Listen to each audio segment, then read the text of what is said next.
presentation, I was I'm going to come here and I'm going to tell you about the path to success. That was going to be my idea. And when I started working on the path to success and putting together this great story that I was going to tell you, I realized there wasn't one. And I had to stop dead in my tracks and figure out, why is there no path to success? Why is there no road to success? I've seen this at chapters. I've probably seen it on 50 magazine covers. I've seen this over and over again. I've seen people present it to me. And now when I'm looking for it and I'm about to share it with a crowd of people who are going to depend on me to be brilliant, amazing, entertaining, and smart enough to have deserved to work at all those great companies that I've been at, that I should know about this path to success. But what I figured out that's even more important is that if I look across the hundreds of products that I have launched, across where I am right now in my life, bringing a new social media platform to market at a scale and at a pace that I've never seen before in my life. We just crossed, we're about to cross 4 million users. So if I go back a year at HootSuite, no revenue, 25 employees, and about 1 million users. It's now a year later. We have a $200 million valuation. We just raised $20 million. We have 170 employees, and we have nearly 4 million users. We're on a tear. And the way we got on that tear is through a series of checkpoints. And while there isn't a path, what I do believe is that these checkpoints that I've synthesized are ultimately changed forever. Changed forever by, first of all, our ability to focus on them in a way that we never have before. We have more information at our fingertips, more skilled employees, more brilliant partners, more media sticking a magnifying glass on everything we do every single day. We have more ability to focus than we've ever had, but on the other hand, it's harder to focus sometimes than it ever has been, because there is too much information, too much distraction, too much stuff going on. So we need to turn off the TV, shut our inboxes, we need to get focused on what it is that we're going to do and the next checkpoint that we're going to make it to. And the other thing we need to recognize is that as we move from whichever checkpoint we're at right now to the next one, is that everything could change all the time. Anything could happen. Our competitors could change, the market could change, a new service could be launched, I could lose my team to my competitors. The pricing that we currently have in the market could be upset by somebody else who undercuts us. The relevance of what we provide could be changed in an instant. And we need to be able to modify our plan to change the next checkpoint in between them sometimes. And as we get to each one of those checkpoints, we need to stop and do a little retrospective on what happened, how did we get here, who got hurt, who loved it, what was awesome, what sucked, what should we change ourselves because of what we learned on the path to get here. And this iteration, the speed of this change and the speed of this iteration is moving at an ever-increasing pace. The number we now use to recognize success in technology is when you reach 100 million users. So I'm 4% of the way there. That's my current checkpoint. When you reach 100 million users. Took the telephone 90 years. Took the mobile phone 17 years. And just for show of hands, just so I can detect the age of the crowd, how many people here had one of these 3 phones? Sorry. See how fast it changes? Social media, to get to 100 million people, took 4 years. And then it changed. It changed from a broadcasting mechanism for certain people who would stand on a soapbox all day and shout about things they thought were relevant, or for other people, it was a very tight-knit, close circle of friends. It's changed from that into becoming a true communications medium. We communicate with each other at a higher velocity, at a greater scale, with greater intimacy sometimes, as long as we agree to sign a contract for that intimacy, I guess, with each other would be one way of putting that. But we have turned this into a form of communication that's unprecedented. I'm hoping, actually, that it's going to kill email forever, because I hate email. Whenever I open my inbox, I would say if you want something about focus, whenever I open my inbox, the first thing I notice is that what's in my inbox is everybody else's priority, not my focus. So I suggest, rather than starting with your inbox, start on Twitter. Start on Facebook, or start in your calendar. Start with your group of friends and find out what's important to them. Start with what's important to you and the areas where you're going to be able to ultimately create meaningful connections out of the intimacy. Okay, every time I've reached a checkpoint, this is what it feels like. Somewhere between a rock and a hard place. It hardly ever feels really, really awesome. Because if you look hard at what's happened, you need to, first of all, probably deliver a few tough messages to some people. You need to figure out what went wrong. You need to confess what you did wrong. That's tough stuff. And you need to figure out what you need to change in your vision, your plan, your brilliant portrayal of what you thought the future was going to be. And you need to do it quickly and decisively in order to move effectively on to that next checkpoint. All right, here's my checkpoints. I'm an artist. That's how I started in all of this. I've since found out there's no cure for that, which is too bad in some degree. But in other hands, every single great work that I have ever done, I believe, started with a good sketch. And the first thing I did in those great works was I finished that sketch. I didn't just kind of rough it out or kind of fake it out or go something like this. Or maybe it's going to be like this, but I'm not sure in the end. At least when I took that first step, if I finished that sketch to the point where I could, first of all, understand what it was, where it was going to go, and more importantly, explain it to other people in order to get their meaningful feedback, then I had a starting point that ultimately would make sense. Because every time I've ever looked into a crystal ball, I've seen nothing. It's just blank glass. They're gorgeous. They're pretty. You need a what. I think all day we've had great discussions around how you can do this from your personal perspective, around how you can find the strength, around how you can build meaningful connections, around how you can dig deep inside of yourself. But I'm going to put that aside for a second and say you need to come up with a simple formula of what it is that you're going to do. You're going to do something better. You're going to make something more, distribute something further. You're going to develop something more sustainably. You're going to explore how to do it cheaper. Doesn't matter. Make it simple, make it clear, make it better, make it different, make it sustainable. But make it in such a way that it's achievable, that you believe in it, and that it actually sets you apart from the other people that are attempting to do something similar. You're going to have to swim in a slightly different direction. Unless you want to race to the bottom in a price war or simply mimic what somebody else is doing in a different region. Those are completely viable plans. But in most cases, what you want to do is find some distinctive excellence that you can bring to the table. And then almost immediately, I suggest get humans. In fact, if you can, get ninjas. Ninjas are better because they wear really cool outfits. They travel in packs, and even if you leave them all alone, they still usually win. Okay, now you've got ninjas, now you've got a sketch, now you need a brand. And there's really two polar opposites as far as I see in brand. I spend a lot of my career thinking about people's brands, about what brands work and what brands don't.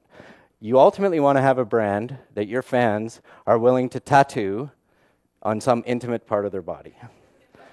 If it sucks a little bit less than that, they'll tattoo it on their forearm. That's still acceptable. But you need to make a decision in terms of, is your brand exclusive, or does it have the illusion of being exclusive, or is your brand inclusive? Those are the polar opposites of brand that I think matter in a social world. Next, you need to do some hardcore design thinking. So I'd like you to meet Isambard. Sorry, I got to stop while I think. Make sure I got his name, Isambard Kingdom Brunel. This is, as far as I can tell, the first ever design thinker as an engineer, and he did something remarkable. He decided to pay attention to what people wanted, to whether or not they were comfortable on a train, or whether or not the chair they were going to sit in was going to hold them in a way so that they could sit there for an extended period of time.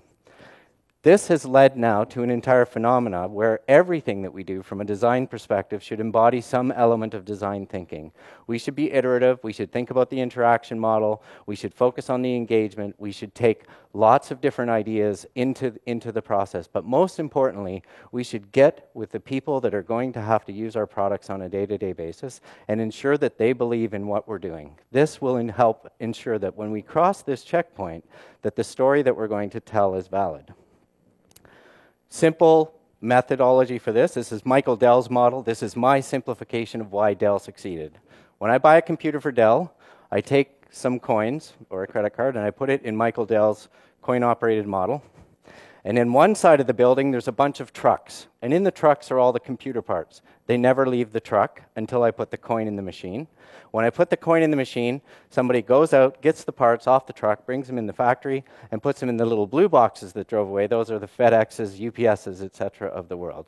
Michael Dell did something different, did something better, did something sustainable, and provided something that people ultimately wanted. In fact, recently, his knockoff of the MacBook Air is pretty much a win-win scenario in terms of figuring out where people are going to go. Next, you need to figure out that there's a premium on this. You're going to have to charge a price for it. So this is a formula for doing qualitative and quantitative multivariate testing in order to determine a pricing option that people will most frequently select. You can do that, or you can do what we did at HootSuite. Apparently, this is a wicked price. In fact, 3.8 million people currently pay us this for our product. But it works. It works because you get people to use it. You get people to understand it. You get them to share the story. And then through that process, you find where they find value. And then you figure out how much that value is worth. Now, you still have to go back and do that multivariate formula that I showed you earlier. Hire somebody to do that. Get a ninja. That's a prime example of where you need a ninja. Next, you need to figure out where you're going to physically be located. So this is kind of the PPP portion, but I think this has changed forever because it turns out that currently one of the best places you can run a business is in a cloud. Okay. It's true. It's highly profitable. Everybody can get to it. Okay, there's only one way to do this next part.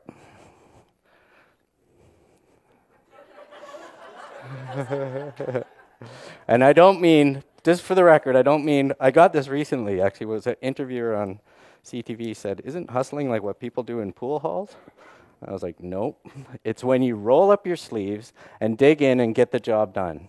And I'm going to make, I think, what is the most profound statement I'm going to make in the entire presentation today, which is if you don't think you're in customer service, public relations, marketing, customer support, sales, human resources, then you're my next barista. You need to hustle. You need to move it all the time. So some examples of people who didn't keep the hustle on. Actually, no, I'll save that part for later. Now you've got your hustle on. Now you've got your product. This is the marketing mantra of HootSuite, BSU, blow shit up. You need to blow shit up because your competitors are going to do it. It's a tiger blood cry for your team to get serious, to stay focused, to believe in what we're doing, to be catalyzed around a mission, to stop wasting time, to focus on what's important every single day. There's tons of things. Oh, we could shoot a documentary about this, or somebody really wants to write a story here, or these analysts you've never heard of want to talk to you about your product. Forget it. There's no point in doing it. It's not going to do anything for you. It's not going to get you anywhere. You need to blow shit up. Focus on the big things. Go for the big story. Go after it every single day because your competitors are going to try and do the same thing. Now, it sounds kind of aggressive, I know. We're supposed to be sustainable, nice, corporate storytellers, right? Truth tellers. I believe that marketing has become truth. And where I think it's going right now in terms of the way that I'm going to blow shit up is by telling great stories. And I'm going to tell these great stories through visual storytelling because I think less and less people are inclined to read long prose from corporate brands about what their products do. And what they want to know instead is, can I quickly form a meaningful connection with you based on your ability to communicate effectively, right? And one of the best ways we can do that is by being visual storytellers. And there's a reason this has become a phenomenon. Data visualization, infographics, everybody's got a how-to video. These things are spreading across the internet because they work, because they tell stories, because they take that world of way too much data, way too much information, way too much content, and they make sense of it. This, for example, and this is a fun example, which I thought I'd throw in as a sort of twist in the road. Here, the artist Stephanie Poshevek has interpreted Jack Kerouac's On the Road. Has anybody read On the Road? Okay, couple people. So you're the people that will actually understand this. Everybody else can admire how awesome it looks.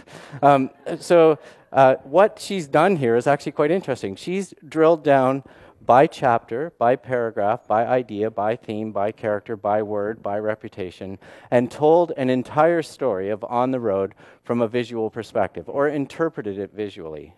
This is a ninja at work, finding meaning and finding definition in long text that you can translate very, very quickly in order to represent an idea. Seems like a lot of work, Ben. Who's going to do all this work? So here, this is, I think, one of the most important things in every business's path to success I've seen. And it's also where I've seen most of the soul-sucking corporations that we heard about earlier today fail miserably. Build a meaningful, strong, powerful ecosystem around you of amazing partners that are going to be able to add value to what you do, and that you in turn are going to ultimately add value. If you can't add value to each other, forget it. Say, hey, wicked to meet you, nice party, thanks for coming out. That's great. What you're trying to find here is people that can take the story further, that need what you do in order to make what they do even better. They're in the same position as you are, and I believe 100% in the ability of an ecosystem in this new business space to find new markets, to find new opportunities, to find new revenue, and to bring new success to the people that can lower their egos long enough and focus hard enough on making a deal that is ultimately going to be meaningful. Way back at the beginning, you started setting yourself, some of your checkpoints were going to be, at some point in all of this, I'm going to be successful. And what I've seen over the past little while is the emergence of what's called the command center for business. Whether it's a social media command center or a finance command center, these massive dashboards that are simplifying and aggregating data from thousands of different sources in order to inform people about how successful they are or about how badly they're failing. And the importance of getting to this measurement phase is everything relies. This is the point at which you're going to declare success, or which you're going to modify one of the most important checkpoints. I don't have the data. I don't have the people I need. We don't have the ability to distribute into the markets where we thought we were going to be able to go. We can't meet the supply that we're going after. Our competitors are killing us on price. We can't get whatever it is. If you can't see the data behind that, your finger's in the wind and you're praying that you're going to be able to make it to the next checkpoint. And your stakeholders, your shareholders, your employees, your team, day by day, if you can't measure effectively, they're starting to lose faith in you. Then this happens. Every single time, pretty much. If your RIM, this is the iPhone. And I think what's most interesting to me about the glitch is that you need to, first of all, embrace the complexity that's going on when this actually takes place. And secondly, you need to embrace the glitch. You need to embrace the workaround that people find in a market. When something happens, changes, shifts, whatever it is, that provides you with new information and definition, you've got seconds, literally, to respond. And I mean metaphorical seconds. What you can't do is ponder if you have the right CEO or not. Or think about, geez, we should really ship that product we were going to ship last year by August of this year. That's not the decision you need to make at this point in time. At this point in time, you need to clear the decks, wipe all the information and ink off every whiteboard in the building, bring in your best brains, your best minds, the people within your ecosystem that are going to die if you don't succeed, and you need to get them together and say, look at glitch. We've got a situation on our hands, and we need to be able to respond to this effectively, quickly. And the only thing that will carry you through this glitch at the end of the day, should you succeed, I believe, is your actual reputation. Because you put your reputation on what got you up to that point. And suddenly something happened or something changed. And while your reputation today, in social media especially, is more fluid or more liquid, it's kind of, morphable and changeable, and I can use search engine optimization kind of tricks to keep an eye on it, and I can, figure out, what my crisis management kind of strategy is. Cool, that's wicked. But more importantly, the people around you are going to look at you and think, did your leadership bring us to the right place, first of all? And now that you have this new information, do you understand it effectively? And do you have to make a decision based on this that is going to lead us forward? If not, please step down, move aside, and find somebody else to do it. That's kind of my take on it. Because right now, this is what I believe to be the first sign of success. The seeds that you planted, the ideas that you've created, everything that has gotten you to where you are in the market today, now something very miraculous is about to take place. Somebody else is going to pick up that seed, and they're going to share it with somebody else. And they're going to believe in you. And they're going to bring this influence from outside. We have a ton of strong ties in terms of sorry, I'm completely distracted now by the fact the red light just went on. Okay, let me think back to where I am. Okay, so I'm going to, 2 minutes. Okay, thank you. Thank you for the 2 minutes. Within our immediate sphere of influence, we are not going to get a lot of new information. What is going to be shared with us in our immediate sphere is information that we're probably already familiar with, things that we already know about. But this seed, this idea of success, is going to come from this broader network, from people where we have weaker ties. And what's going to happen is, in the social space especially, we're going to pull this information into our closed network. And when we share it with other people, it's not going to have that same weak tie. It's going to have the feeling of real influence. When you hear something from a friend, you believe it. And you don't know necessarily whether or not they heard it from another friend or from somebody 1,000 miles away who happens to be following them on Twitter. Okay, race through to the final checkpoint. When I put this image up, what most people think is wicked. That's me enjoying all the success. Other people think, don't even got shoes left. But what I ask you to think is, you should have always had a plan when you got to this point of how you were going to reward all of the people that helped you get there. They need to be rewarded first. They helped you, they believed in you, they carried your vision. So I'm going to leave you with one final thought. Increments, iterative, little things that you can change and do every day. This is my model for success. Every day we can be awesome a little bit more. And if we're doing something wrong, every day we can suck a little bit less. Take what you need. Thank you.